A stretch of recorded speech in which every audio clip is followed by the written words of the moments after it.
ابو فیدا لوالاتê dê û bavên xwe yên Kurd.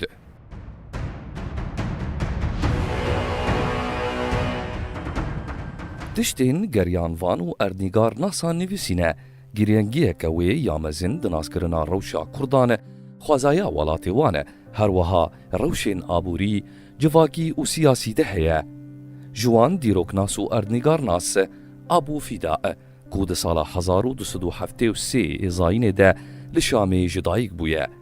Navê wî İsmaîl bin Elî bin Umar bin Şahinşah bin Eyyûb bin İmâdiddîn el-Eyyûbî ye û tevî navê pê hatiye nasî Abu Fîda û bi taybet di nava lêkolînerên Ewropî de bi navê Şahê Qenc û Şahê el-Mueyyed hatiye nasîn. Sedema wan navên cuda jî cihê wî yê civakî û siyasî û zanistî ye. Ew ji zoma Eyyûbî ya Kurdî ye. Bavê wî Emîrê Şamê bû û bi navê Melikil Mansûr tê nasîn. Ev yek jî rola xwe di erkdarkirina Abu Fîda de ku ji aliyê Sultanê Memlûkî Melikên Nasir Qilawûn ve pêk hatibû û paşê jî ji aliyê Sultanê Memlûkî Lacî ve Abu Fîda li ser karê xwe heya mirina wî di sala 1331 Zayînê de maye.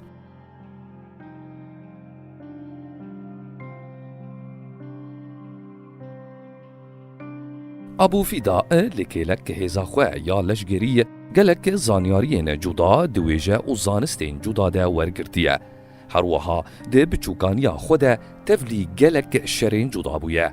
Rola mezin di mezinkirin û xwedîkirina wî de ya bavî wî ye.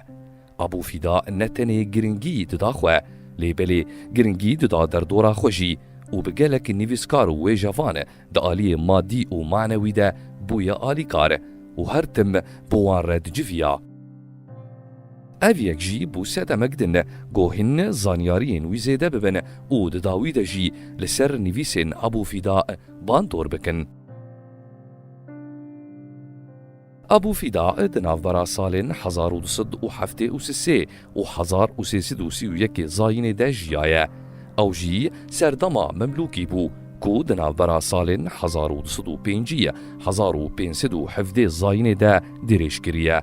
Bi vî navî hatiye nasîn ji ber memalîkên dorveger piştî hêlweşîna dewleta Eyyûbî hatine ser deshilatê û bûne deshilatên erdnîgariyeke fireh ji cîhana İslamî ku Misir, welatê Şamê, Hicaz û Elcezîra di nava xwe de dihewand. Her wiha bandora deshilata wan li ser herêmên din ên cîhana İslamî dikir.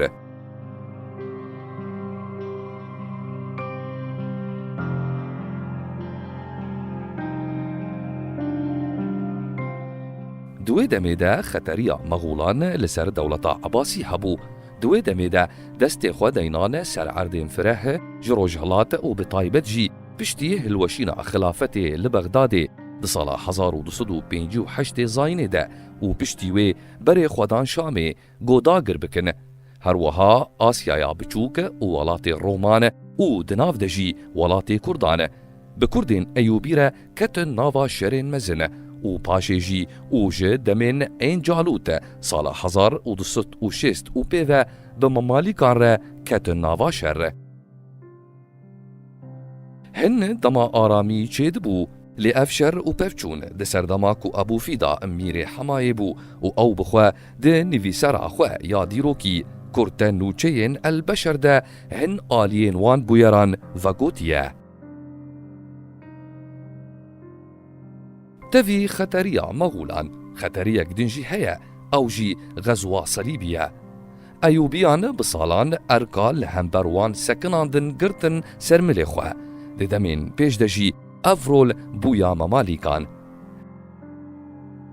Di encama van rewşên siyasî de Abu Fîda pirtûkên xwe dinivîsandin û bêyî ev bûyer wî dereng bixin heya mirina xwe di sala 1331 Zayînê û di temenê 58 saliya xwe de dewam kir. Li bajarê Hemayê Sûriyê hat bin axkirin. Hema jî heya niha bi bajarê Abu Fîda tê nasîn. Abu Fîda di destpêka berhema xwe El Buldan de sedema nivîsa vê berhemê diyar dike و dibêje ku armanc ew e got kêmaniya di pirtûkên erdnîgarî yên berî wî duwarê agahiyan de tamam bike. Serrastkirina navan û navên hin cihên giring negotine, bi awayekî eşkere dibêje ku navê pirtûkê ji pirtûka Teqwîmil Ebdan ya tenduristiyê ya Ibn Cezla yê got di sala 1100 zayînê de miriye wergirtiye. Ebu Fîda weke çavkanî agahiyên di pirtûkên din ên erdnîgarînasan û geriyanvanan de yên berî wî bêngehgirtiye. Her wiha dîtin û belgekirina bûyeran weke çavdêrekî gelek caran serdana wan cihên li ser axivîye kiriye. Bajaran weke dibîne pênase dike, rewşa wê ya giştî ya aborî û avahî sazî û civakî û şinwarên wê ve her wiha wî giringî daye tiştên ku bazirgan û hin mirov bi awayekî devkî vedigotin.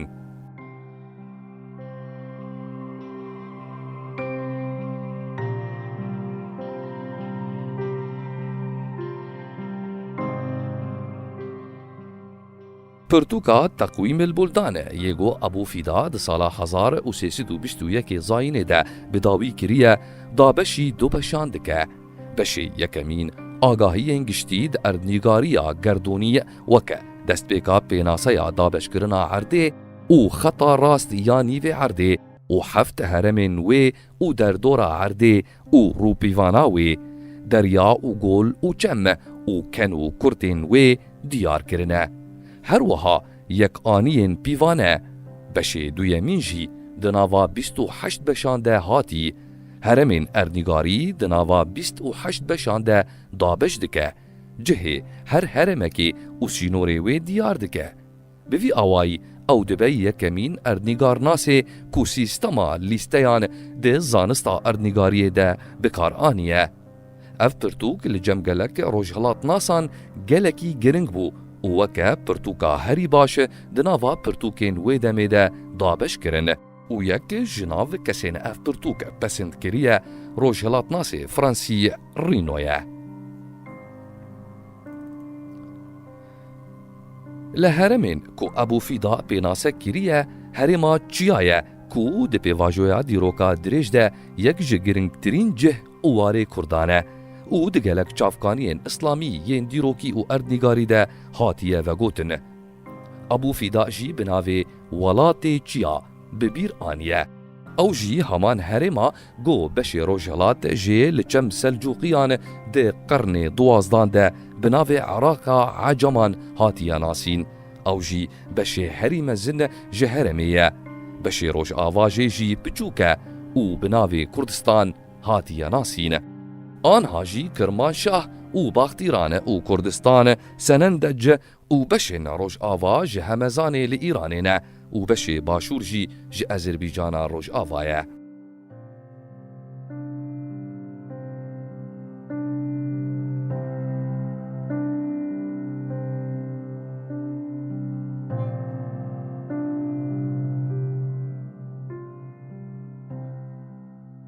Herêm bi hewaya wê ya negerm di havînê de û ya sar di zivistanê de tê nasîn.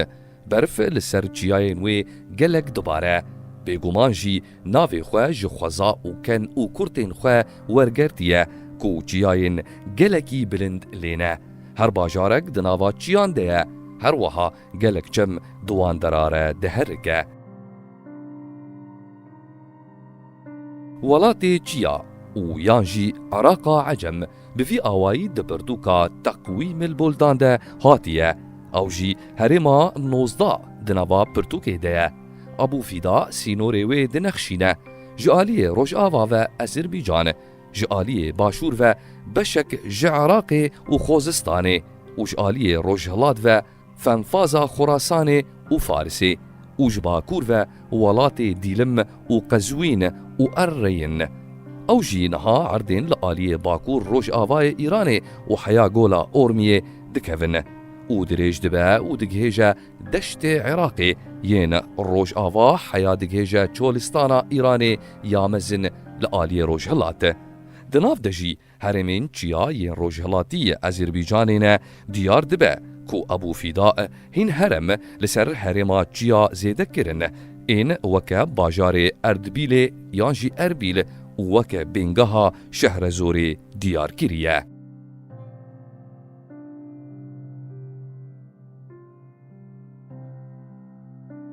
پرتوکا تقویم گلک آلیین جدا لحرم بنگه گرتیه هم جعالی آواهی سازی کو بیناسیا باجار گند باجاروک کله بازارو هر وکیدن حواندیه و یانجی جعالی آبوری و بالکشاندیه سر روشا آبوری یا نشت جهن وان هرمان و کارین جدا وک بازرگانی کارسازی و چاندنی یندکن هر وها ابو فیدا جبیر نکریه کو آلی جواکی با آوایکی هندک بجی ببیر آنیه کو زوم نتو و قبیلین لوان هرمان دجین و طایبت مندی و پیگرتین وان وگوتیه. لهرما چیا گلک باجارو کو گند بلاف بونه هنجوان مزن و هنجی بچوکن هر وها هر دم قبیلین کوچبر ینجی جهکی دچن جهکی لهنه ابو فیدا دیار دکه کو ناوندین شارستانیین ین لهرمی و ناوین پر این باجاران گلکن گرنگی آوان باجاران ودبیجه و لگوری مزناهی آوان پینا سدکه جو باجار مزن لهرما چیا وکه آنی زمان حمزان و دینور و اصبهان و قمن هر وها هن باجارین جی بچوکتر این وکه قاشان و نهاوند و ایربیل و روزراویر هر وها گلک باجارین دن این بچوک و مزن ببیر آنیه.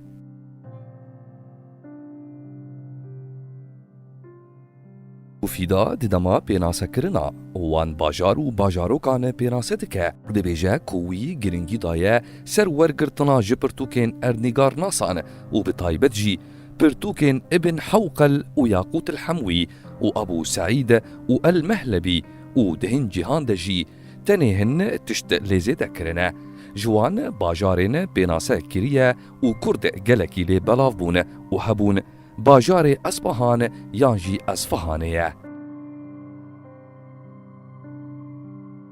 ابو فیدا سدما بناف کرنا اصفهانی بویناوی دیار دکه دبیجه کو اویک جهن کسان بهستیه عجم جره دبیجن صباهان و افناف جدوکی تیام پیکتی صبا یعنی لشکر و هان یعنی کوم ناف هات عرب کرن و جره اصفهان هات گوتن لشگرین که یاکسرین شاهن ایرانی لفارسی و گرمان و اهوازی تدما آمده کرین شرده لی کوم دبن و ناونده که کوم کرنا لشگر و آرتشی یا بری و پشتی شره. خویایه گو اصبحان خودی ناونده که استراتیجیک یا گرنگه و دبه کوویه که هشت گو مسلمان جسردما خلیفه رایدین و گرنگیه بدنی. اصبحان بجلان بناو دنگ بو و بطایبتی جلین ج ابرسیم و پامبو دهاتن رستن اف جل جبو عراقی و تواهیا چیا و خراسان و خوزستان دهات ریکرن اف باجار جی بشک جتشتین گرنگ لجم آرنگاری ناسان بو طایبت دما پیناسه باجارین هرما چیا دکن دیار دکن کو حبونا کردان لی و بطایبتی او رستاقن گریدای کردان باخچین لدر دورا باجاران کو لی به هجمارک مزن لی دجیان وکر رستاقا قامدان و رستاقا فهمان هر وها ناوی باجارکی کو جباجارین هری بدوه ببیرتینه کو بدوترین باجار و نافچین اصفهانیه او جی باجار بناوی کرده او جی جباجارین لدر دور مزن تره جوان نانگرتره و لیکرناوی جحریه و گلک کوشک لیهنه ابو فیدا دیار دکه کو اصبحان جدو باجاران پیکتی یک بناوی الیهودیه و مزن دره و یا دویم جی شهرستانه آواهی وی جحریه و نانگرترین باجارین هرما چیایه و جتواهیان ببازرگان و برهم و چاندنی زنگین تره جباجارین هرما چیا باجار همزانیه کو تفیهن باجارین دن این وکه دینور و نهاوند و اسن آباد کتا بن دست میر نشینا حسنوی یا کردی خویایە کۆهەمەزان ji ber cihê wê yê bazirganiyê li ser rêka kerwanên bazirganiyê xwedî nav û deng bû. Jê gelek zanyariyên di zanistên cuda de û dadger derketine û ji wan re dibêjin hemezanî û bi taybet jî di sed sala dehemîn ya zayînê de. Abûfîda di derbarê wê de wiha dibêje. û hemezan di nîvê welatê çiya de bajarekî mezin e û çil deriyên wê hene, av û baxçe û çandiniyê wê pir e. Bajarê Dînorê jî bibû paytexta Mîrneşîna Kurdî ya Husnewiyê lawê Husênê Kurdî ava kiriye. Piştî mirina wî di sala 1979 1015 Zayînê de serokatî derbasî lawê wî bedir bûye. Abûfîda ji gelek çavkaniyan di derbarê vî bajarî de tîne û erdê wê yên bi xêr û bêr û ava wê ya pir tîne ziman. Ew jî li Rojavayê bajarê Hemezanê dikeve û dişibe wê û bi qasî sêçareyekê wê ye. Erdên wê jî bi xêr û bêrin û gelek berhem û çandinî lê çêdibe. Abûfîda di derbarê bajarê Şehrezorê de dibêje ku bajarekî biçûk e û erda wê bi xêr û bêr e û gelek bazar lê hene. Cihê wê di navbera Musil û Hemezanê de diyar dike. Her wiha sedema bi navkirina wê diyar dike ku yê ew bajar ava kiriye Zûr bin Dehak e. Ji ber wê jê re gotine Şehrezûr, wateya wê jî bajarê Zorê. Her wiha di derbarê niştecihê wê de weke ji kesan bihîstiye dibêje ku ew kesin hişk û sertin lê bêyî govê pênaseyê ronî bike. Her wiha bajarê Sehrewerd ku piraniya niştecihên wê Kurdin dişibe Şehrezorê wekû Abûfîda gotiye. Diwarê berhemdayînê û rûpîvanê de jê necuda ye. Her wiha her du bajar sengerî ne û li derdora wan dîwar hene. Bajarê Ebher jî ji bajarên ku Kurd lê hebûn, lê dijiyan û diwarê aborî û siyasî û civakî de xwedî rol bûn û yek ji bajarên paye bilind û taybet li herêmê dihat nasîn. Kurd jî li bajêr û derdora wê dijiyan, rola wan di guhertina rewşa wê de gelek bû. Abûfîda vî bajarî pênase dike û cihê wê di navbera Qezwîn û Zincanê ku ji navçeyên çiyan e diyar dike. Her wiha navê bajarokekî bi navê Ebher tîne ziman ku ew li navçeyên Espahanê ye. Di gelek çavkaniyan de diyar dibe ku Kurd li bajarê Nehawendê jî hebûn û jê jî tiştê Yaqûtil Hemwî yê di 1225 Zayînê de miriye aniye ziman ku gelek nêzî Nehawendê bi navê Şermax heye, ew jî ya Eyyûb e. Hin Kurdan ew ava kiriye, çawa be jî piştî ku Abûfîda bajarê Nehawendê bi welatê çiya ve girê bide. Hinekî bi guman diyar dike û li gorî pirtûka Lûbab dibêje ku ev bajar Nebî Nuh ava kiriye û navê wê jî Nuh Awend û paşê jî tîpa hê vegeriya ye hê. Ew jî li ser çiya ye û baxçe û çemên wê hene, gelek mêweyên wê hene û ji mêweyên wê herî başin û ji bo Iraqê têşandin. Hebûna Kurdan li Loristanê û li gorî gelek çavkaniyan gelekî kevne û di serdemên İslamî yên cuda de Kurdan karî bûn mîrneşîna xwe li welatê Lor ava bikin. Gelek dîroknas û erdnîgarînasan ev yek diyar kirine. Her çendî erdnîgarînasan ji bo xistina Lor nava herêmê çiya û yan jî herêmê Xozistanê û yan jî weke heremeke serbixwe û yan jî Lora mezin di nava herêmê Xozistanê de ye û Lora biçûk di nava herêma çiya û yan jî Iraqa Ecem de ye. Li gorî navlêkirina wan ji bo hebûna Kurdan li wan deran ne di nava nakokiyan debûn û her tim Kurdbûna herêmê teqez dikirin û herî kêm jî digotin ku piraniya niştecihên wê Kurdin. û li gorî Abûfîda jî welatê Lor gelekî bi xêr û bêre û piraniya wê çiyayî ye. Beşek ji herêma Xozistanê bû û paşê jê qutbû ye. Ev yek li gorî Ibn Hewqel e ku bi bîr aniye û dibêje welatê Lor di nava Xozistanê de bû û paşê tevlî herêma çiya bûye. Ebû Fîda jî diyar dike ku li çiyayê Lor Kurd dijîn û bi hejmareke gelekî mezin.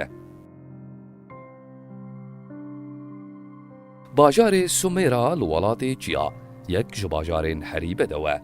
Dîroknas û ernîgarnasan diyar kirine ku niştecihên wê ji gelên cuda pêk tên û ji nav wan jî Kurd e. Ebû Fîda vê bajarê pênase dike û dibêje ku gelek şînkayî û dar lê hene. Her wiha kaniyên avê lê pirin û çemên wê bajêr û gundan av didin.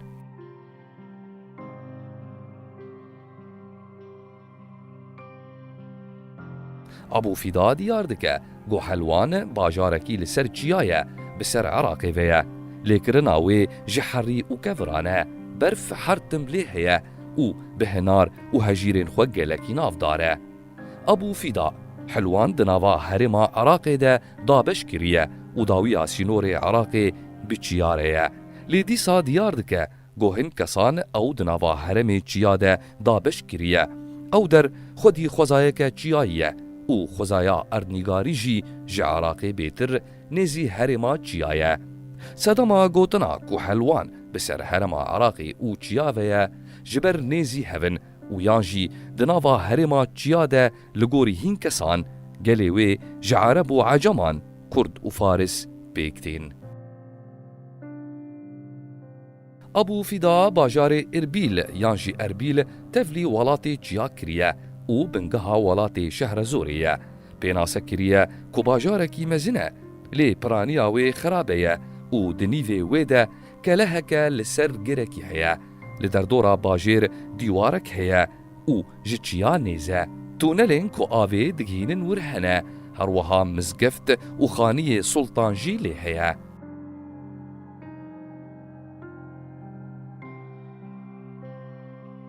Hin heremên din jî hene ku Ebû Fîda ew bi bîr anîne û di nava herêmê Çiya de dabeş kirine.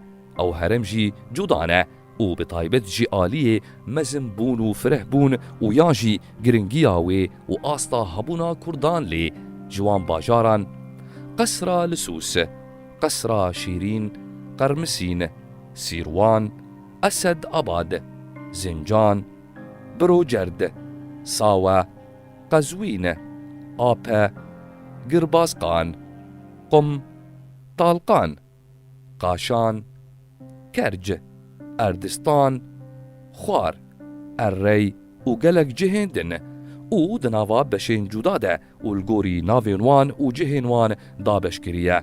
Her wiha Ebû Fîda bibîrtîne ku ji bilî wan bajaran û navendên şaristaniyê bi dehan gund û bajarokên biçûk hene û yan jî bajarokên li herêma Çiya û bi taybetî yên bi Espehanê ve girê dayî û yan jî li derdora wê ne. Ji wan Rawend, Zerend, Dulîcan yan jî Dulîkan, Semîremme, Nûbihar û Netinizin. Ebû Fîda herêma Kerman pênase dike. Çiyayê Qufs bibîrtîne. Ew jî di navbera derya ji aliyê Başûr ve û sînorê Çirfit ji aliyê Bakur de di navbera Faris û Kaman de ne. Diyar dike ku kelek bi navê Pulûs lê ne û mirovên wê bilcut têne nasîn û zimanê wan nêzî zimanê Hindiyan e. Didomîne û diyar dike got ji Ibn Hewqel wergirtiye û her wiha jî ji Yaqûtil Hemewî. Li Çiyayê El-Qufs hin qebîleyên Kurd dijîn û ew weke şirûdeyên herî mezin li cîhanê pênase kiriye. Ev pênase jî hin sedemên wê hene. Dibe tiştin li ser Kurdan di vê herêmê de hatine gotin. Tenê bi sedema derketina Kurdan ji bin desthilatiya hakime li gorî zanînên wê demê encam derdikeve got ew kesin bi hêz û serhişkin û li hember hemû hêzên dixwazin wan bixin bin desthilata xwe disekinin. Dibe got vê hêştibe ev gotin li ser wan derkevin û wan bi exlaqên kirêt binav bikin. Kurd ne tenê niştecihên wê herêmê bûn, لێبێلێ هن gelên din jî hebûn ji wan jî Ereb ew jî bi heman awayî dihatin pênasekirin di hin deman de ji Kurdan pêtir ji ber wê xwezaya vê herêmê gelekî asê ye li ser neştecihên wir hin şêwaz û kiryar ferz dikirin her wiha hezkirina wan ji serxwebûnê re û nexwestina wan ji bin destiyê re tiştê ji elbûweyhiyîn hatî gotenê nava van xirab bikin û bi navê herî kirêt bang li wan bikin. Ev yek erdnîgarnasan ragihandine û di pirtûkên xwe de nivîsîne ji ber wê kengî derfet ji bo elbûweyhîn çêbû gotêkevin wan herêman deselata wan xirab bikin û her derê hildiweşînin û dibezin û gelê wê berbelav dikin û koçî herêmên din dikin û dibêjin ku niştecihên Elqefes tiştê di ser zordariya artêşa Adadê dewletê Elbûweyhî nedîtine ji ber kiryarên wan ên li dijî niştecihan ev jî li gorî şîroveyên erdnîgarî nasan e.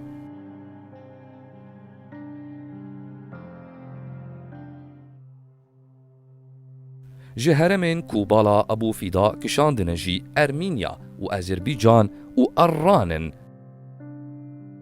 Navendên şaristaniyê li wan deran pênase kiriye û ji gelek aliyan ve li ser xwezaya wan herêman axiviye. Her wiha li ser wan navendên şaristanî yên Kurd de ilêne û yan jî di beşekî erdnîgariya wê de ne û yan jî bandoreke wan ya şaristanî li ser wan deran çêbûye axiviye. Kurd li van herêman bi şêwazên cuda derketine û bi awayekî girseyî li herêmên cuda belavin. Kurd li bajarên mezin û bajarok û gundan belav bûne. Hin qebîle jî gerrok bûn ku di nava deşt û mergên wê yên cuda de digeriyan. Di aliyê başûrê Rojavayê Ermînya û Azerbaycanê bi awayê esasî diman.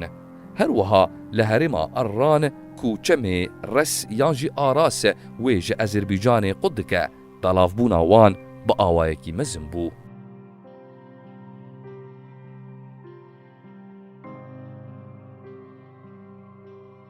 Ji bajarên wê herêmê Berze û yan jî Berdeyê ye.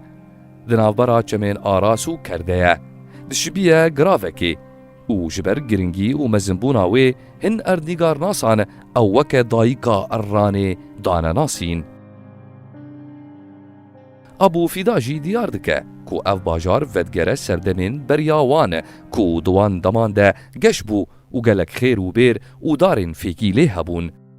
Bi darê berûan bi nav Ûdeng bû ku li cem wan bi navê Şah Bellot dihatin nasîn. Yek ji geriyan vanan diyar kiribû ku li tu deverê cîhanê weke berûyên Berzeyê tune ne. Cihekî li Berzeyê bi navê Derya Kurdan hatiye nasîn û navê wê bi çalakiyên bazirganiyê ve girê dayî bû.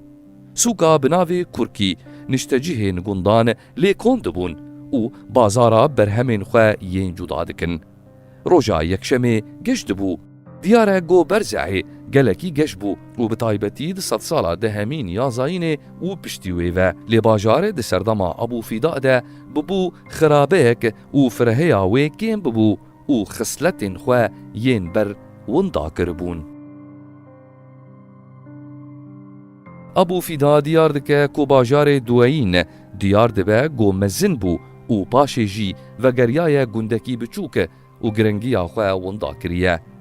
Li başûrê Êrîvanê ya niha li cem çemê Arasê ye ew jî warê Kurdên Eyûbî ye û cihê ku Şêrko û Nicmeddîn Eyûb bavê Salaheddînê Eyûbî lê ji dayîk bûne. û di pênaseya Duweyîn de carekê Ebûfîda bi vî navî tîne ziman û carekê jî bi navê Debîl. Dibêje ku ew der yek ji bedewtirîn navçe û bajarokên Ermînyayê ye a hundirî ne. Ew jî navçeyeke Ermînyayê ye. Xaniyê Mîrneşînê û navenda Sultan lê ne. Mizgeftek li kêlek kenîseya wê heye. Gelek Mesîhî Nesara lê hene û di nav re çemê Arasê diherike. Piraniya erdnîgarî nasan bajarê Ormiyê di nava herêma Azerbaycanê de dabeş kirine û ji nava wan jî Ebûfîda. Ormiyê bi Ormî jî dihat nasîn. ابو فیدا او دناوا باجارên mezin de dabeş kiriye û cihê wê li dawiya herêma çiya diyar kiriye. Destpêka wê li paş çiya ye bi navê Sehm e û li kêlek golekê bi navê Gola Tila û yan jî Gola Ormiyê ye. Abu Fîda bajar pênase kiriye û gotiye ku bajarekî xwedî dîwar e û bayê wê gelekî paqij e, gelekî bi xêr û bêr e, bi taybetî jî baxçeyên wê û ava wê jî gelek e. Dibêjin ku Ormiyê bajarê nebî Zeredeşt e û ola Zeredeştî vedgere wî û ya ku bi awayekî mezin di nava gelên Îranê de û ji nava wan jî Kurd ji sed sala heştan û berî hatina Îslamê belav bû. Piştî wê kesên di wî olî de û piştî belavbûna Îslamê û bi taybetî jî Kurd kêm dibûn. Ji bajarên Abu Fîda aniye ziman jî Silmas e û dikeve nava Ezerbaycanê û di navbera Tebrîz û Ormiyayê de ye. Diyar dike ku ew dawiya sînorê Ezerbaycanê a Rojava ye. Abu Fîda dûrbûna wê ji Ormiyayê bi qasî 16 fersexan diyar kiriye û li gorî Abu Fîda ew ji bajarên mezin e û gelek bazirganî lê heye. Her wiha hin çavkaniyên Îslamî diyar dikin ku hin qebîleyên Kurdan li Silmasê û derdora wê dijîn û li derdora kesayeta bi navê Cehfer bin Şekweya yê Kurd kom dibin.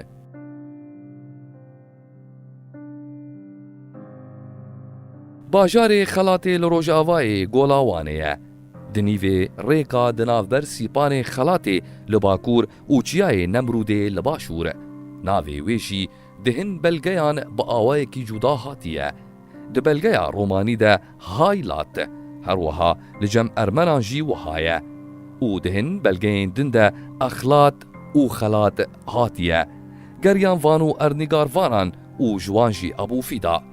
Di derbarê wê de gotiye ku ew bajar ji bajarên Ermînyayê ye yên herî hêjan e û gelekî sar e, çiya jêvenêzik e, çemên wê jî weke çemên Şamê pênase kiriye ku di hin cîhan de di nava bajêr re diherike û bi taybetî jî dîwarê bajêr e.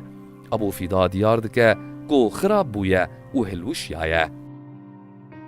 û li gorî çavkaniyên dîrokî bajarê Xelatê ketiye bin serweriya dewleta Dostkî Merwanî ya Kurdî. Her wiha ew der cihê hêza dewleta Eyûbî bû. Vê yekê heya dema êrîşa Moğolan dewam kiriye. Li nêzî bajarê Xelatê bajarê Erzîn heye û di nava herêma Ermînyayê de hatiye dabeşkirin. Abu Fîda jî diyar kiriye ku bajarekî din bi navê Erzîn heye ku xwendekar nekeve şaştiyê di navbera wê û Erzîna ji Xelat bi qasî 3 rojan meşdûr e û navê wê jî Erzîn Rûm e. Hin geriyanvanan çiyayên bi ser Erzînê ve bi bîr anîne Kurd lê dijiyan. Bedlîs ji bajarên kevne li başûrê Rojavayê Gola Wanê ye û li gorî ku ernîgarînasan diyar kirine ku ew di nava herêma Cizîrê de yan jî Aqûr weke dihat nasîn. Ji ber dibin serweriya dewleta Dostkî Merwanî ya Kurdî de ye. Lê piraniya wan gotin ku ew di nava herêma Ermînyayê de ye. Ji nava wan jî Abu Fîda. Rewşa avhewaya wê pênase kiriye û gotiye ku berf gelekî lê dibare. Her wiha hin cihên wê jî pênase kirine û hin cihên wê hatine hilwişandin. Av ji kaniyê ji derveyî bajêr dighêwir, geliyê wê hin baxçelê hene. Dwarê pîvanê de jî hinekî ji bajarê Hemayê li Bîladê Şam biçûktir e. Abu Fîda dibêje ku bajarê Mûşê weke bajarokekî biçûk e û dîwar li derdorê tunene. Li aliyekî çiyê hatiye ava kirin. Her wiha deşta wê jî heye. Jê re dibêjin deşta Mûşê. Mergên wê pirin û Mûş ji Xelatê bi qasî 3 qonaxan dûr e. Li Ermînyayê û Ezerbaycanê û Erran gelek bajar belavin û cihên din ên weke gund û bajarok û navçe û mêrg her wekî din. Pîvan û meznahiya wan ji hev cuda ne. Her wiha asta hebûna Kurdan ji cihekî heya bi cihekî din cuda ye. Erdnîgarînasan بدهان دبرهمن خدا دیار کرنه و خوزا و شونوارن وی وگوتنه این وکه میانج، خونج، مرند، برزند، موقان، بیلقان و هر وکیدن. او باجار هما بیجه بقاسی هفن و دوربونا وانجی یکه. جالی آبوری و جی همان تشت لگوری ارنیگاری ناسان و دناو ده ابو فیدا لدردورا وان باجاران گلک گند و باجاروک بلاون. جهرمین گرنگ اینکو ابو فیدا لسر آخویه و جبوی چند روپل وقتان دیه هرما جزیره. برب باکور و دگه کانین چمه دجله و فراته و برب باشور و نزی فراته دبه و دگه باکور بغداده و جالی روش آوا و روجهلات وجی سینوری وی چمین فرات لآلی روج آوا و چمه دجله لآلی روجهلاته. هرچندی هن اردنگاری ناسانه دیار کرنه که روج آوای فرات و روجهلات دجله دناوا هرما جزیره دنه جناو وانجی ابو فیدا.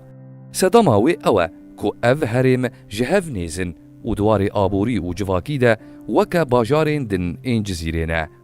ابو فیدا دبیجه که پرانیا اردنگاری ناسینه لسردما وی ده ین اف سینورین جزیره بنگه گردنه هر وها جبر بچمین دجله و فراتی را دمشن باجارین لهرمین جی هرمین لدردورا جزیره هاتنه دیار کرن جالی روج آوا و بشک ج ارمینیای و ولات رومه و جباکور و هرما ارمینیای و جباشور و بشک جوالات شام و بشک جی چولستانه و جالی روجلات و جی هرما عراقیه.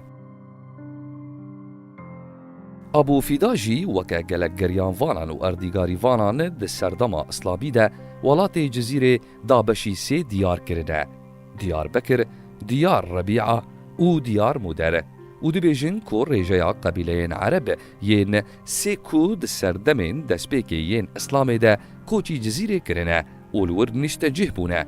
دیار بکر آلی باکور جزیره و سینوری وی لروج آوای دجلهیه جطور عابدین چیای بسر نسیبینه و او ناونداوی آمده.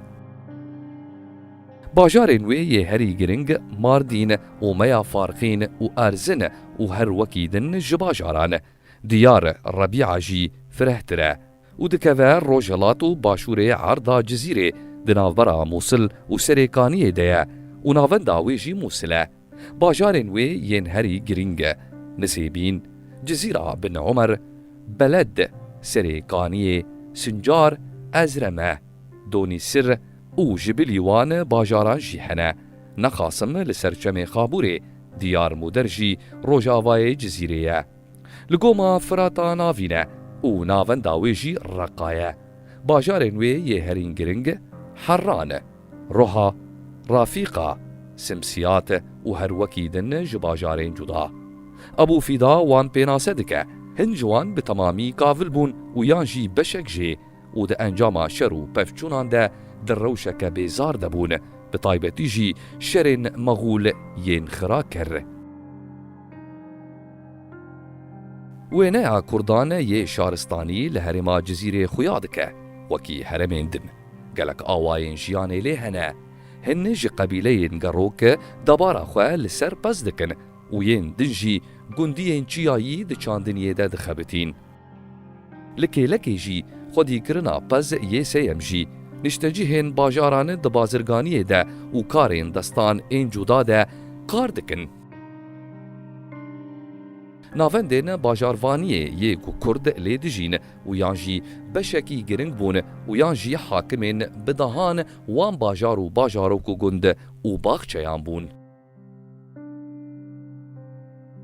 جوان ناوند و باجاران جی میا فرقینه یک جباجارین گرنگ یه کردان لجزیره پایتخت دولتا دوستکی مروانی بو گلک هیزین لسر شرد کرن هم دوی دمیده و هم جی پشتی هلوشینا دولتا مروانی یا کردی پشتی وی وگریا و کتابن سروریا دولتا ایوبی وی که حیا هلوشینا وی لهم بر مغولان دوم کرد.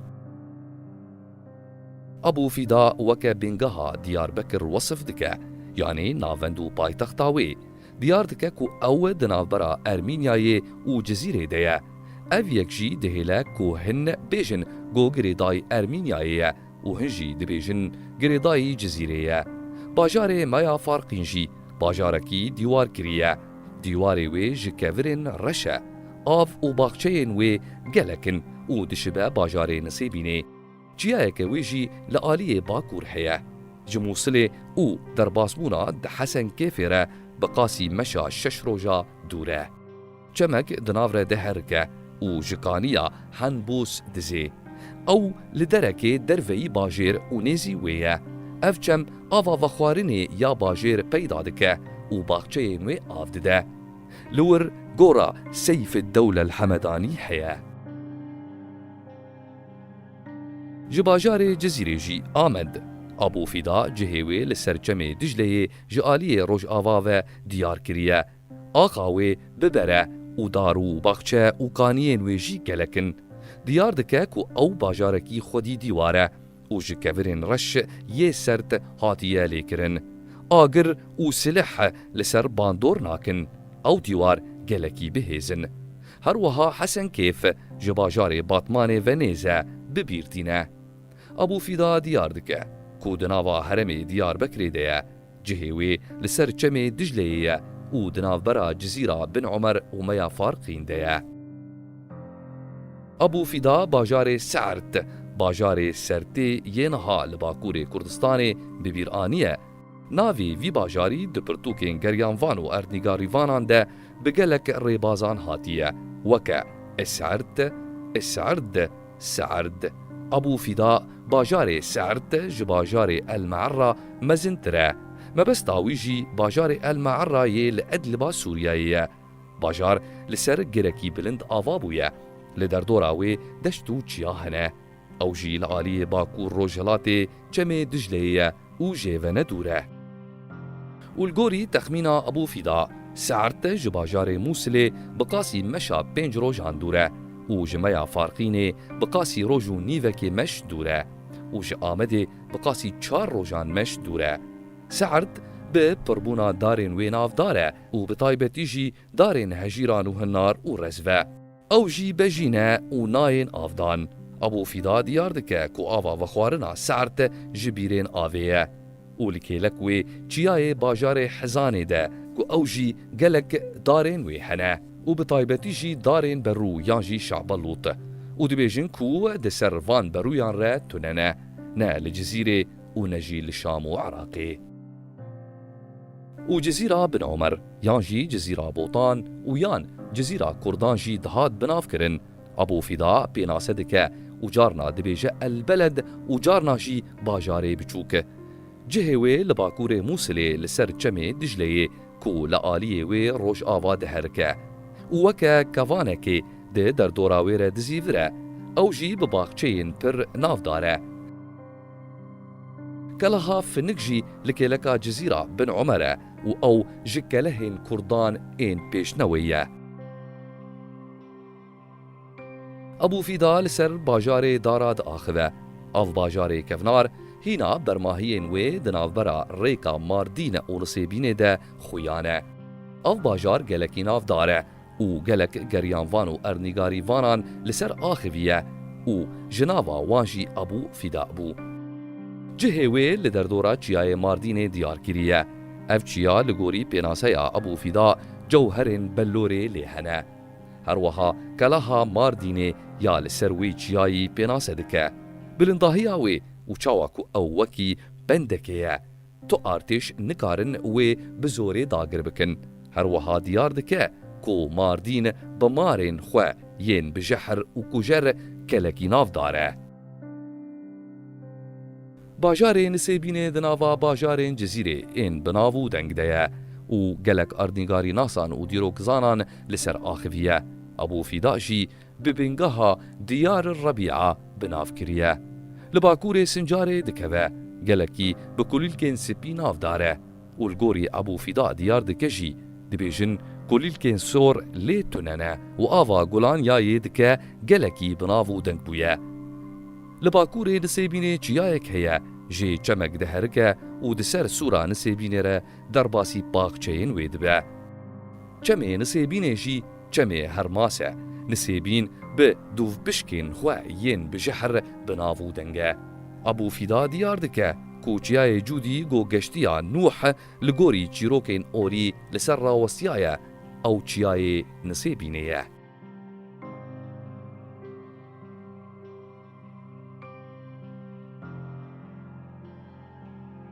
ابو فیدا باجار سنجاری یانجی شنگالی یکو به دیروکا خواه یا کمن تیناسین ببیرتینه و دو بیجه کو باجارین هری خوشه و چیای ویجی یه هری بخیرو بیره.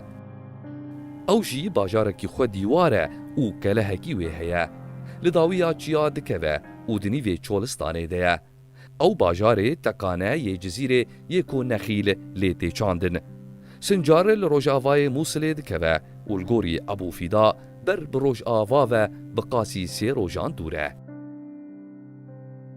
باجار سریکانی و یانجی باجار عین ورد وککو ابو فیدا بناف کریه. یکمین باجارین دیار ربیعه جالی دیار مودروه. لهرم کدش تهاتیا آوا کرن کانی و چم خابور لیه. ابو فیدا دبیجه گوسی صد کانین زلال لیهنه. والگوری ابو فیدا دبیجه جباجار حرانه بقاسی مشا دروجان دوره. باجار حرانه یکو ابو فیدا بیناسه کریه دیار دککو کلکی مزنبو و پاشه جی خراب بویه. هر وها بباجار الصابئین خودین اولا الصابئیه بناف کریه و سدنتهم لیهنه و هجماراوان حفدنن.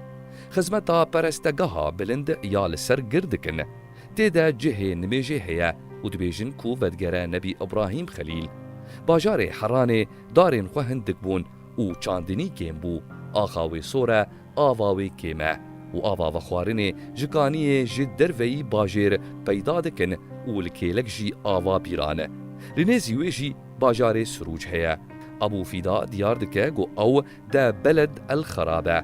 آواوی و باخچهینوی گلکن و بهنار و هرمی و خوخ و بهوکان گلکی ناف داره. اویک بریگو خراب بون بسر دوره. لکیلک سروجه باجار روحا هیا. ابو فیدا دیار دکه کو باجارکی رومیه و بری خرا کرنه بسر دوره باجارکی مزنبو گلک شونوارن عجیب لیهنه.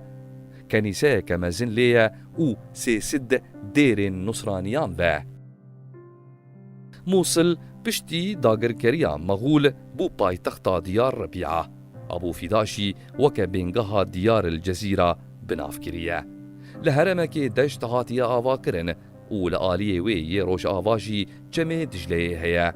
لهمبر موسله لبریه لآلیه روش هلات برماین باجارین نینوا باجار نبی یونس هیا. جمع زاپا بچوک لباشور باجر درباسی دجله دبه. باجار موسله بدو دیواران دور پیش گری بو. هلوشاندن لهن آلیین وی دیار بو و لسی بشین ویجی گش بو. والگوری کو ابو فیدا دیار دکه. دبیجه کو دیواری وی جی دیوار شامی مزنتره و دبیجه لموسله کلهک خراب هیا. ریکا جموسله حیا میا فارقینه دسر حسن کیفره 6 روج مش دریجه و جماردین و 8 روجان لگوری کو ابو فیدا دیار دکه دوره. ابو فیدا لسر کلهک آسی و نافدار لنزی موسله بناوی عقر الحمیدیه تآخذه. دیار دکه گو قبیلین حمیدیه جی قبیلین کرد لوی هرمی نشتجهن و باجاروکه کی بناوی حکار لجورا موسله دیار دکه. هر وها ولایتک بویناوی هیا. اودگره قبیله یا حکاری یا کردی. حکار و گلک هرمین دن جگندو کلاهان دناوا خود دحوینه.